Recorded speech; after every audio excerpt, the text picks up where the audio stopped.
Now I know we said the last video was the last video, and the one before that was the last video. But we feel like the last video and the last video didn't really do this justice considering it's been here for 4 years. So, for those of you who don't know, I will let you get acquainted with this while I slip into something a little more comfortable.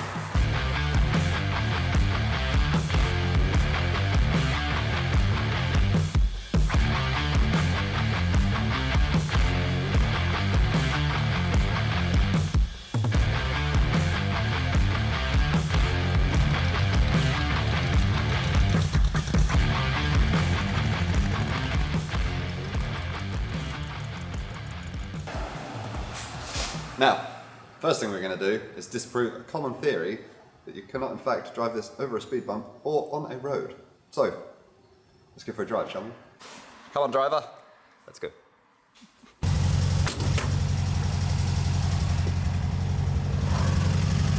Have you been up the road of this yet? No.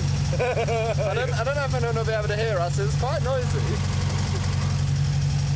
How's that gear stick?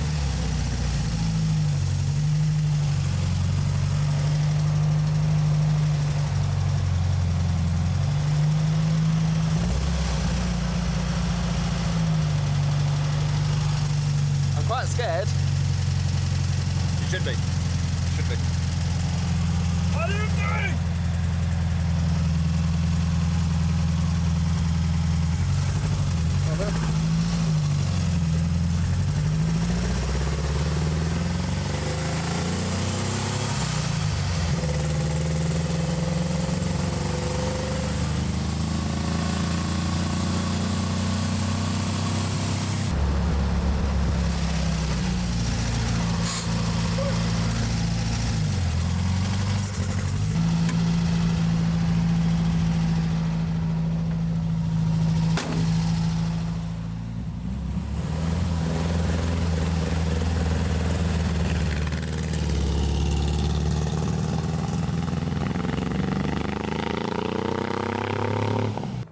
It was literally that easy.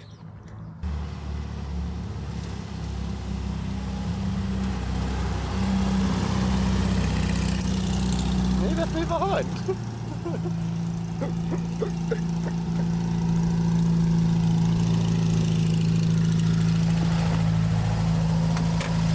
Not running very well. You forgot me! Let's go.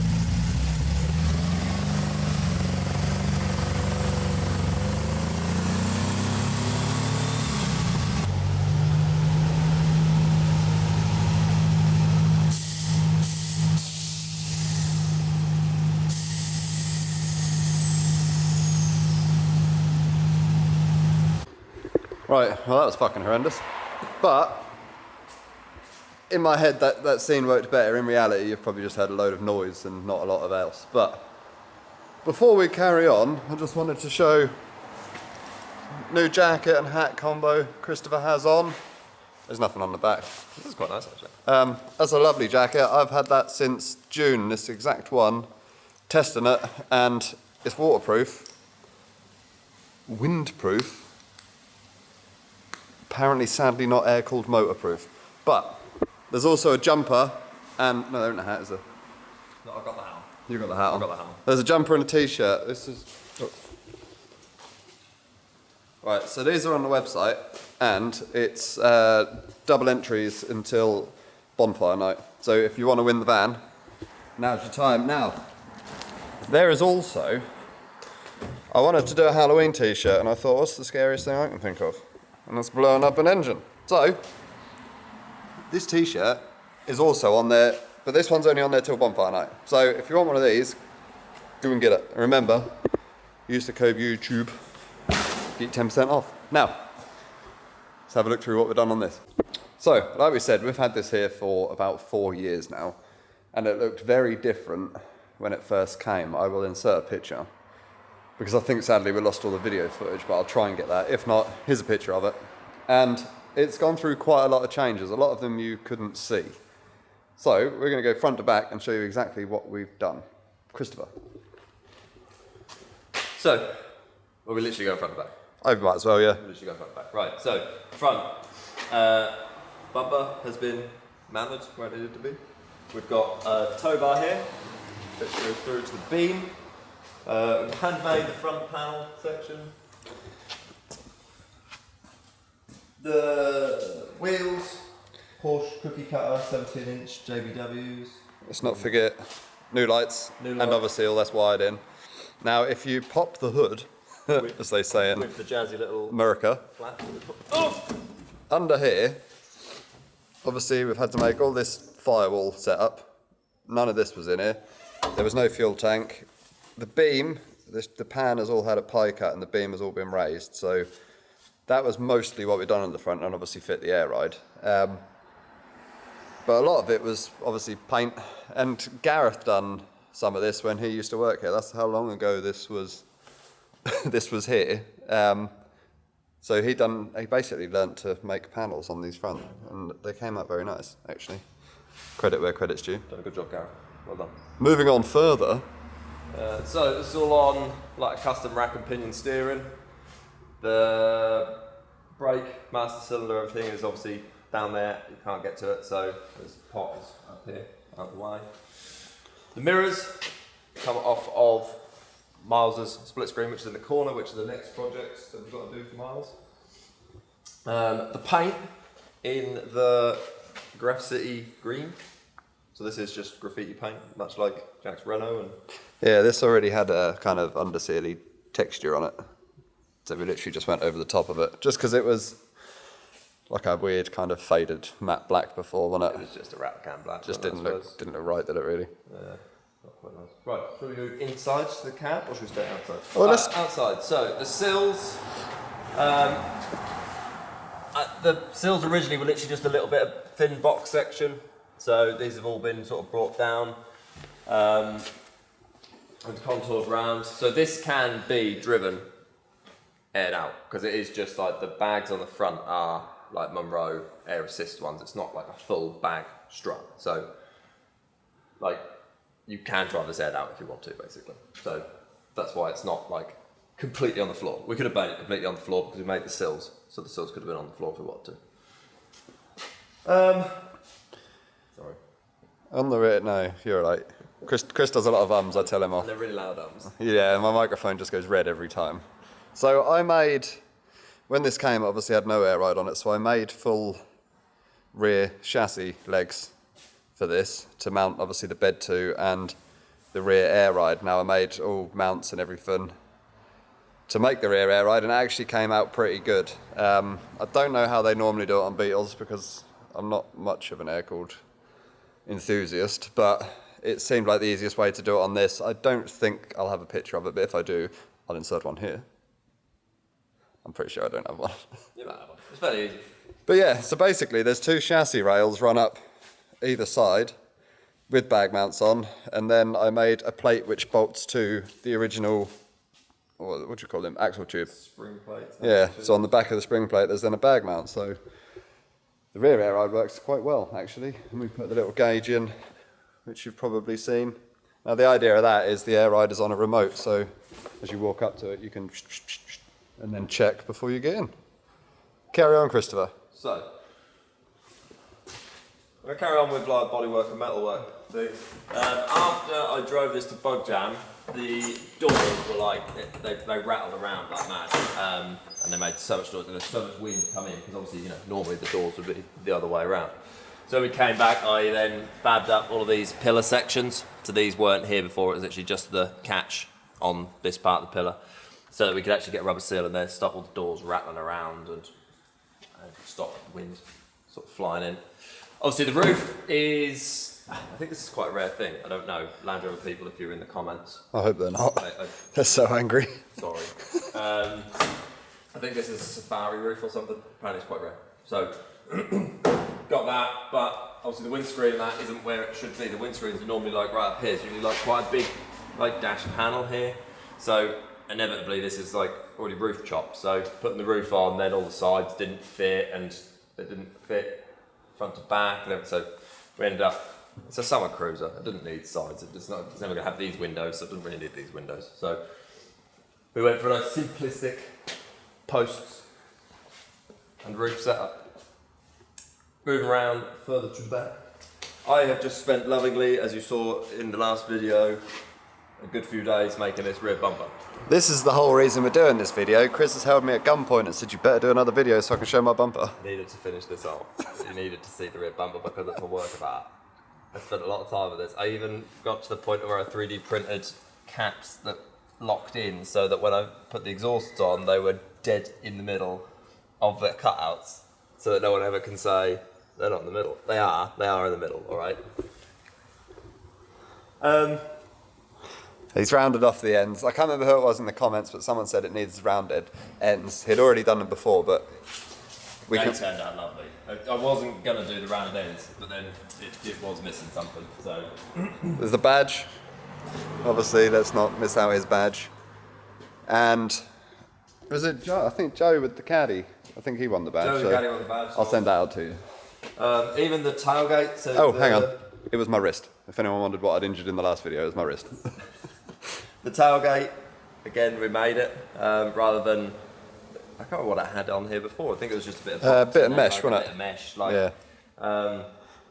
Yeah. So again, it looks kind of original, but it's not original because obviously, it's not supposed to fit the original hull because it hasn't got an original engine. So obviously, with the elephant in the room, it's a Beetle engine. Sorry, Land Rover.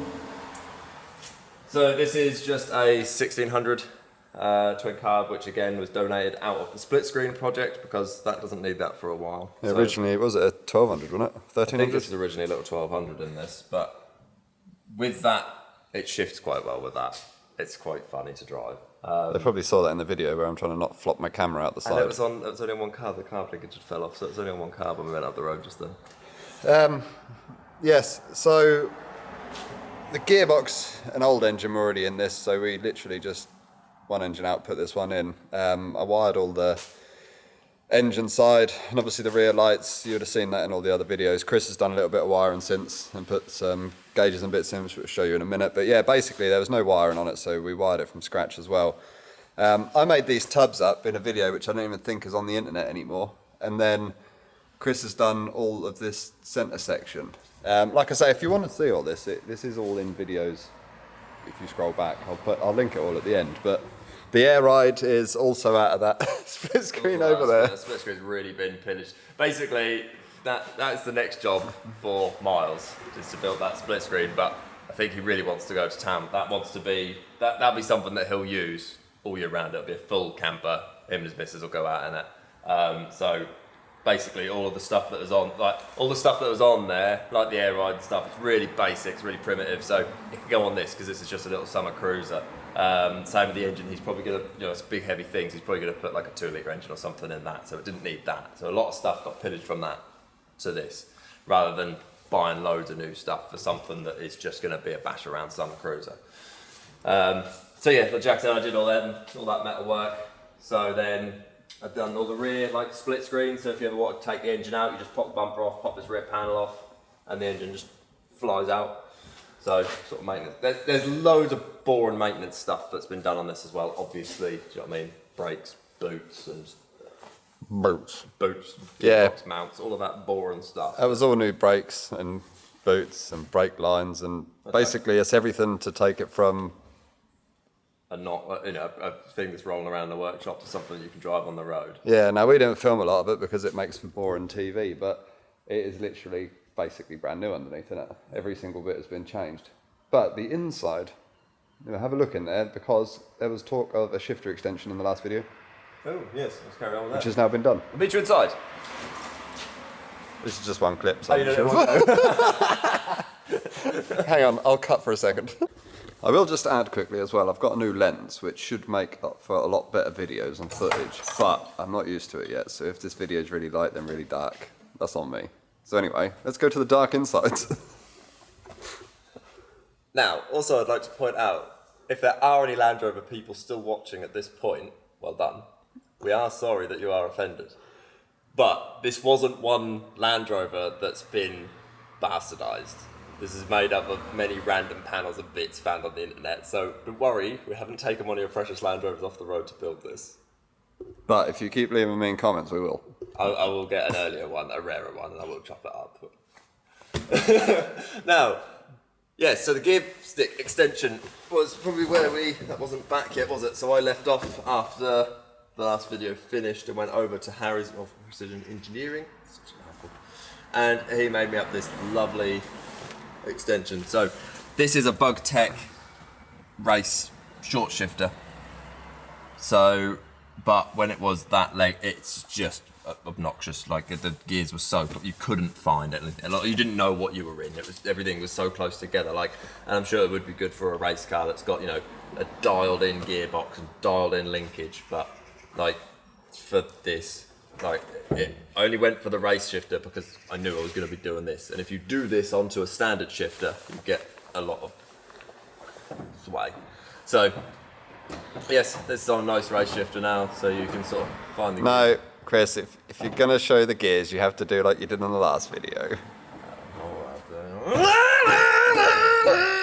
Just like that. He's also added some gauges. And yes, gauges. So I'll flick some lights on so that you can see what's going on.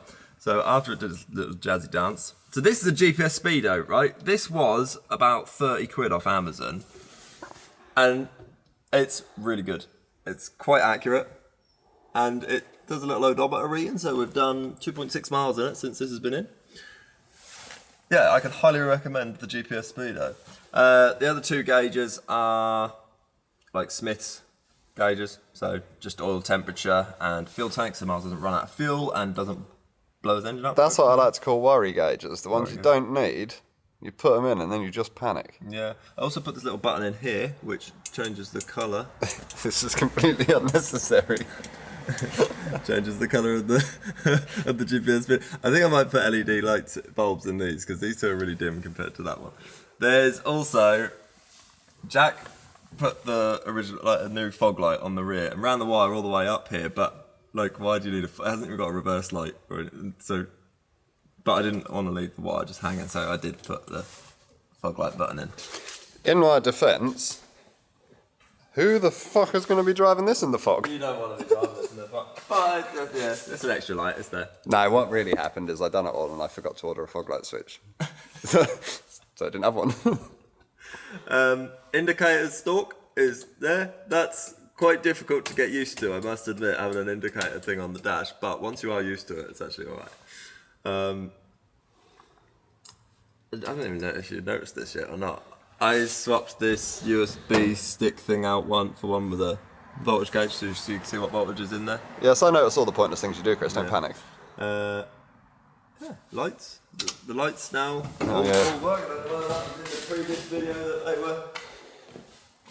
So as soon as we added power to the original, because they're sealed unit headlights, as soon as we added power to them, both headlights basically burnt out because they were old.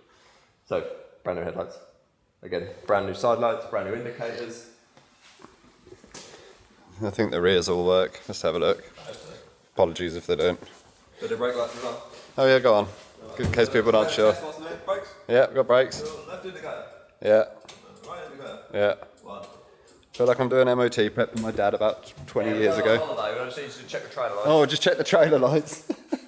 The bench is obviously, I think that was in the last one, but that's been moved back, and that also pivots so you can get to the battery And the air ride stuff. and the air ride, etc. And I think that is most of it covered, if not. I think the last thing that we've got to do to finish off is the Slamrover stickers for the wheel centers. Yeah, little stickers in the wheel centers and in the steering wheel. I want to say that steering wheel. Steering wheel. I get really Norfolk, and that is all that's left on his list. And everyone likes a ticked off list. So, that is the end of the Land Rover build. Now, it is definitely the end this time because it's getting picked up on Monday. But I hope you've enjoyed this series, and there's a few little things to go over. Remember, these are on the website. All this stuff's on there. Use the code YouTube10. No, it's just YouTube, and you'll get money off. And it's double entries. There's also a digital poster on there, which if you buy that, that is double entries, but that was already 2 entries, so that's 4 entries to win this. I'm very aware that I'm walking backwards and I don't know what's behind me, which is quite scary. Yeah, you're doing quite well. You're doing quite good. The video on this will be out on next Monday, so not tomorrow, because you'll be watching this Sunday, but the following Monday, where hopefully we'll have steering, chassis, air ride, everything on. And hopefully, if we're really good and have a really good week, we might be able to get these incredibly bent new panels on.